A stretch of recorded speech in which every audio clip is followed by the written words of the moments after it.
Estamos Mauricio Mejía de Ludens Offside de Revolución 3.0 y un servidor. Sobre el texto de dos cosas, Mauricio, si platicamos porque después de recibir la noticia de que probablemente Ludens esté en Haití pronto, sí, y vísperas del 10 de enero, que es la asunción de Hugo Chávez como presidente reelecto en Venezuela, surgió la idea de conversar un poco. Suena extraño que tiene que ver Ludens Offside en Haití con la asunción de Hugo Chávez, pero Simón Bolívar y Miranda tuvieron mucho que ver con Haití, claro. Y hay muchas cosas que nos unen como mexicanos, aunque parezca extrañísimo, que Haití lo ponen al frente de la independencia de la Gran Colombia y que la salud de Chávez tiene que ver con todo esto, ¿no? ¿No lo crees así? Sí, bueno, en el terreno enteramente político, muchas gracias por la invitación, mi querido César. Bueno, en el terreno enteramente político, pues estamos hablando sin duda de una de las personas más carismáticas de los últimos años en América Latina, de estos personajes que dividen la tribuna en términos deportivos, como es el caso de Hugo Chávez. Me tocó estar en Venezuela, en Caracas, poco tiempo después de la asunción, la primera de Hugo Chávez, ya como presidente formal de los venezolanos. Cuando los venezolanos evocaban a lo lejos el Tabarato Dame Dos, los grandes y enormes precios del petróleo, y empezaban a tener una crisis me parece una crisis política y una crisis de identidad. Este personaje militar guadalupano, beisbolero, al mismo tiempo con tendencias de izquierdas y rayando en el socialismo, un personaje que sabía que tenía un paquete, digamos, complicado con el tema de Venezuela. ¿Qué papel en la geopolítica latinoamericana debe jugar Venezuela con una Colombia, digamos, formalmente entregada a un tratado contra el narcotráfico, invadida por la guerrilla, y el papel que tenía que jugar Venezuela sobre todo en materia de petróleo? Yo creo que estamos hablando de uno de los personajes en esta nueva asunción al poder que habrá que tomarse en cuenta con mucho detenimiento. Creo que es un personaje que ha construido cosas muy buenas para los venezolanos. Creo que se ha excedido en algunas cosas. El análisis histórico para Hugo Chávez, este gran beisbolero, por llamarlo de alguna manera, que comparte con Fidel Castro una gran afición por el béisbol, son grandes conocedores del béisbol. Yo creo que tiene que ser a la larga, ¿no? Yo creo que es un personaje, independientemente a la crisis de salud por la que atraviesa, que tendremos que dejar pasar algunos años para entender.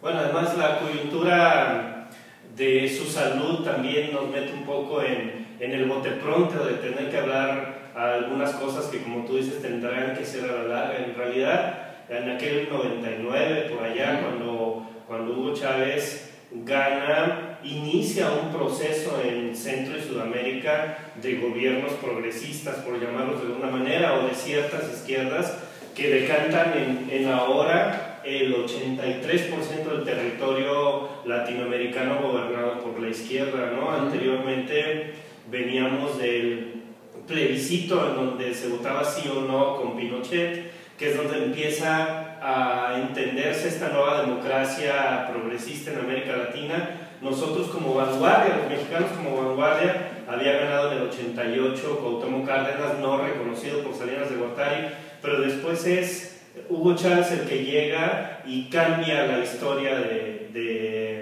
cambia la historia de Latinoamérica, la historia contemporánea. Y voy a regresar, insistiré, regresaré a Haití. Eso pasaba hace 208 años, que es algo que hemos platicado tú y yo, y que yo tenía el interés de que se supiera, de que platicáramos un poco cosas que la gente no conoce y que nos acercan mucho. Hace 208 años, igual en 2010 se festejaron tantos bicentenarios de la independencia en tantos países, Paraguay, Argentina, y se nos olvidó a muchos un pequeño detalle. Antes de este bicentenario ya tenía 2 años que Haití celebraba su bicentenario, porque fue el primer país de América Latina y el Caribe que se independiza. Pero no solo eso, sino aquella batalla que pierde Miranda, cómo caminaba cabizbajo por las calles de Puerto Príncipe diciendo se acabó, no va a haber independencia, y son los haitianos, el pueblo haitiano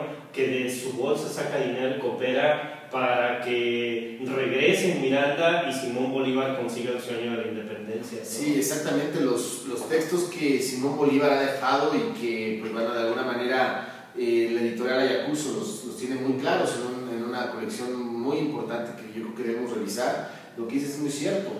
Creo que Haití juega un papel clave para la independencia latinoamericana y es, curiosamente también, el primer país que empieza a hacer trazos democráticos.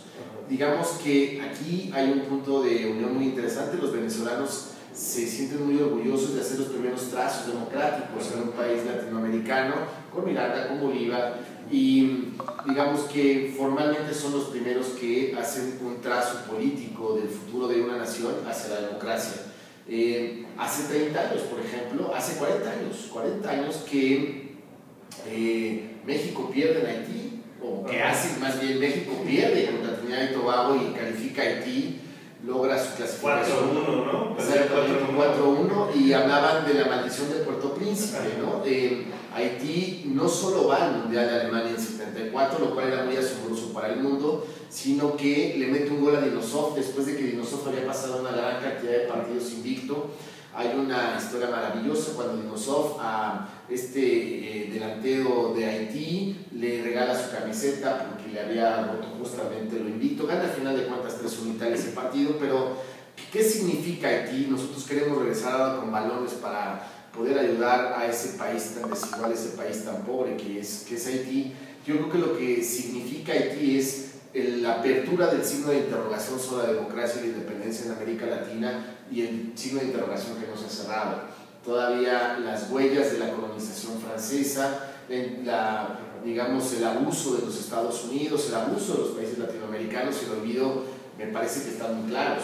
O sea, América Latina se ha olvidado muchas veces de la América insular y yo creo que el insulto más grande de nuestro olvido a nivel continental, sin necesidad de encontrar el enemigo identificado, que son los Estados Unidos casi para todo, América Latina ahí tiene un gran pendiente. Con Haití. Totalmente, o sea, creo que nos hemos olvidado de esta parte de América donde se combinan lo más auténtico y lo más exótico de lo que no es América Latina. Hay una mezcla muy interesante en el tema de Haití. Hemos tenido la oportunidad de sumarnos de vez en cuando. Tú decías hace rato el tema de Cuauhtémoc Cárdenas. Yo quisiera tener aquí también una fecha histórica que me parece que cambia radicalmente a México, y es la llegada de una bola de hinchas del Inter de Milán, que son los zapatistas, y que también los hinchas del Inter de Milán se convierten en hinchas del Ejército Zapatista de Liberación Nacional. Yo creo que el 1 de enero de 1994 nos enteramos que había un país, y ese país se llamaba Chiapas, y ese país se llamaba Los Olvidados, y afortunadamente creo que el ISTN se puede sentir orgulloso porque no solo incrustó a Chiapas en el concierto nacional, sino a nivel internacional. Yo creo que lo que hace falta es incrustar de alguna manera a Haití en la discusión de América Latina, y ojalá el tema de lo que esté pasando con Venezuela y esta, si se dice auténtica corriente de izquierdas en la política latinoamericana, tiene que hacer lo posible porque Haití sea incluido. Solo así podemos entender a unas izquierdas de veras, cuando haya una ola de ayuda inmediata, porque no estamos hablando de cuestiones abstractas. El 80% de la población de Haití vive con menos de $2. Es terrible. Más de la mitad vive con menos de $1 al día. Entonces, estamos hablando de un nivel de pobreza elevadísimo. Sí. Impresionante que hace 208 años se convierte Haití en el país más rico de América y del Caribe, sencillamente porque es el primer país independiente, y ahora resulta ser el país más pobre, ¿no? Les Haïtiens, on prend conscience